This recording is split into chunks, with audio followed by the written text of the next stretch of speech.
বেশ কিছুদিন ধরেই বাংলাদেশ ভারত সীমান্তে উত্তেজনা বিরাজ করছে।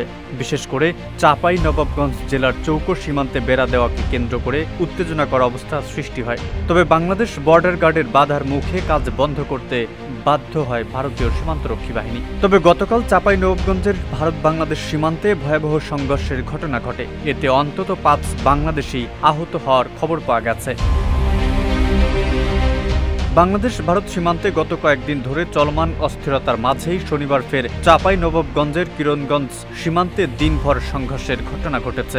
ভারতীয় জনগণ বাংলাদেশের ভেতরে ঢুকে আম গাছ, বড়ই গাছ কেটে ফেলে। পরে এ নিয়ে দিনভর সংঘর্ষ হয়। বিজিবি জানিয়েছে, শনিবার সকাল থেকে সন্ধ্যা পর্যন্ত উত্তেজনার কারণে কিরণগঞ্জ সীমান্তে এখন থমথমে পরিস্থিতির বিরাজ করছে। তবে এদিন রাত ৮টার দিকে সেখানকার পরিস্থিতি নিয়ন্ত্রণে আসে।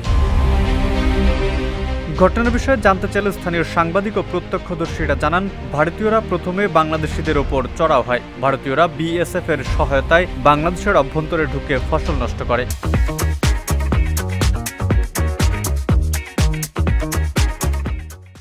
এ সময় বাংলাদেশি জনগণ বাধা দিলে উত্তেজনার সৃষ্টি হয়। ওই উত্তপ্ত পরিস্থিতি মোকাবেলায় ভারতীয় সীমান্তরক্ষী বাহিনী বিএসএফ এক প্রকার নিষ্ক্রিয় ভূমিকা পালন করেছে। এদিকে বাংলাদেশি সীমান্তরক্ষী বাহিনী বিজিবি ঘটনার সত্যতা নিশ্চিত করে জানায়, দুই দেশের জনগণ একে অন্যের মুখোমুখি দাঁড়ায়। দুপক্ষের মধ্যে পাথর ছোড়ার ঘটনা ঘটেছে।